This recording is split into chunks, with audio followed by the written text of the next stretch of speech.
और वहीं प्रधानमंत्री नरेंद्र मोदी आज डिजिटल माध्यम से 5 देशों के समूह ब्रिक यानी कि ब्राजील, रूस, चीन और भारत दक्षिण अफ्रीका के सालाना शिखर सम्मेलन की अध्यक्षता करेंगे।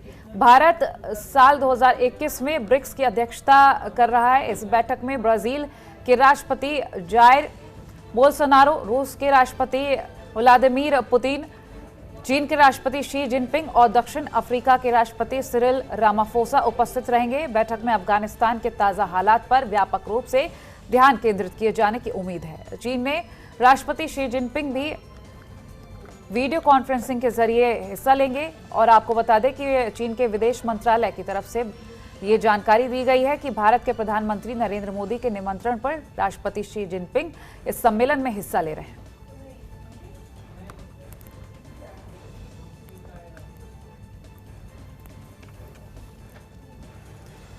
तो ब्रिक्स शिखर सम्मेलन आज है और इसकी अध्यक्षता पीएम नरेंद्र मोदी करेंगे।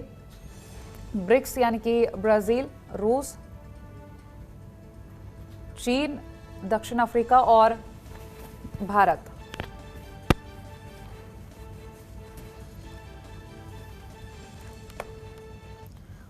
और अधिक जानकारी के लिए ममता चतुर्वेदी हमारे साथ लाइव जुड़ गई हैं। ममता, आज ब्रिक्स सम्मेलन होने जा रहा है जिसकी अध्यक्षता भारत कर रहा है। ऐसे में अगर हम जानकारी लेने की कोशिश करें, क्या कुछ जानकारी मिल पा रही?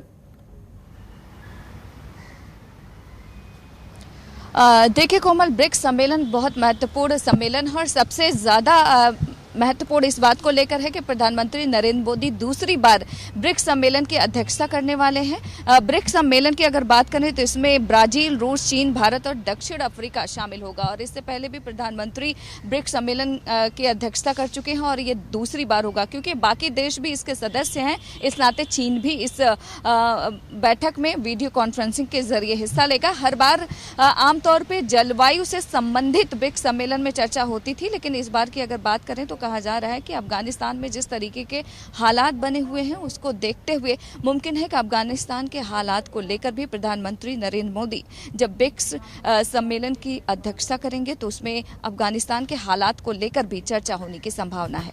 कोमल, ठीक है। कुल मिलाकर अगर हम इस बैठक को लेकर बात करें, ये जो आज सम्मेलन आयोजित किया जा रहा है, अफगानिस्तान मुद्दा भी रह सकता है क्योंकि ये कहा जा रहा है कि वहाँ के जो हालात हैं उस पर भी चर्चा होगी। ऐसे में अगर हम चीन को लेकर बात कर रहे हैं, क्योंकि चीन खुद अफगानिस्तान में तालिबानियों की मदद कर रहा है, जो सरकार बनी है एक राहत पैकेज अनाउंस किया है और अब इस सम्मेलन में चीन भी हिस्सा ले रहा है। ये तो बाद में पता चलेगा कि आखिरकार ब्रिक्स सम्मेलन में जब चीन हिस्सा लेगा तो उसका अपना रुख क्या होने वाला है, क्योंकि मामला बहुत ज़्यादा संवेदनशील है। विश्व की तमाम निगाहें ये देख रही हैं कि आखिरकार अफगानिस्तान में हालात किस तरीके के होने वाले हैं। वहाँ पर अंतरिम सरकार भी बन गई है और चीन ने आर्थिक तौर पर मदद देने की पेशकश भी की है, क्योंकि देखा जाए तो पहले से ही अफगानिस्तान पर हमेशा से ही चीन चाहता था कि वहाँ पर आर्थिक मामलों में या फिर यूँ कहें कि जितनी संपदा है उसमें काम करने का मौका चीन को मिले, ताकि चीन चाहता है कि बहुत कुछ हासिल कर सकता है वो अफगानिस्तान से और इसी सिलसिले में लगातार चीन का जो हस्तक्षेप है अफगानिस्तान में वो बना हुआ है। लेकिन आज ब्रिक्स सम्मेलन शाम 5 बजे होने की संभावना है, जिसमें वीडियो कॉन्फ्रेंसिंग के जरिए तमाम देश जो है वो इस ब्रिक्स सम्मेलन में हिस्सा लेंगे, जिसकी अध्यक्षता खुद प्रधानमंत्री नरेंद्र मोदी दूसरी बार करने वाले हैं। और महत्वपूर्ण इस बात को लेकर बन जाता है कि जिस तरीके के अफगानिस्तान में हालात बने हुए हैं उसको लेकर इस ब्रिक्स शिखर सम्मेलन में चर्चा होने की संभावना है, क्योंकि इसमें चीन से भी हिस्सेदारी होने वाली है। वीडियो कॉन्फ्रेंसिंग के जरिए जुड़ेंगे तो अब देखना होगा कि जब शाम को ब्रिक्स सम्मेलन होगा तो बाकी देश क्या कुछ अपना पक्ष रखते हैं, क्या कुछ बात होती है, क्योंकि आमतौर पे जलवायु से जुड़े हुए मुद्दे पर ब्रिक्स सम्मेलन में बातचीत होती थी, लेकिन इस बार के हालात में काफ़ी ज़्यादा परिवर्तन है। ऐसे में कहा जा रहा है कि मुमकिन है कि अफगानिस्तान को लेकर भी इस सम्मेलन में चर्चा होने की संभावना है। क्योंकि हालात बहुत ही ज़्यादा अलग हो चुके हैं, क्योंकि अभी अफगानिस्तान का भी मुद्दा है और भी अन्य मुद्दे हैं जिनको लेकर चर्चा की जा सकती है। और साथ ही अगर हम एक कयास लगाने की कोशिश करें और क्या मुद्दे रह सकते हैं?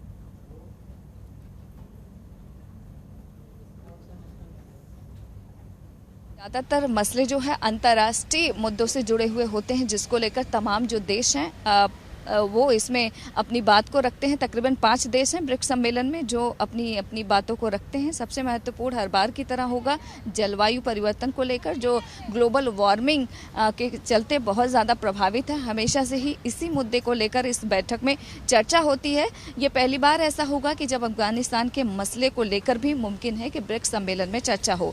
ये बात तो बाद में ही पता चलेगा, जब चर्चा होगा तो ही खुलासा हो पाएगा कि आखिरकार ब्रिक्स सम्मेलन में और किन किन मुद्दों को लेकर विश्व के तमाम देशों ने, जो इसके सदस्य हैं, उन लोगों ने कौन कौन सी बातों को इस ब्रिक्स सम्मेलन में दुनिया के सामने रखी है। उसके लिए थोड़ा सा इंतजार करना होगा।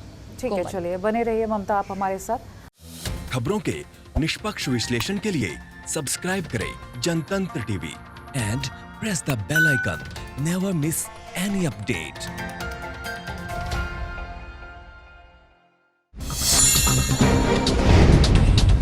Download the Janatantra TV app, available on Google Play and App Store. Download it now.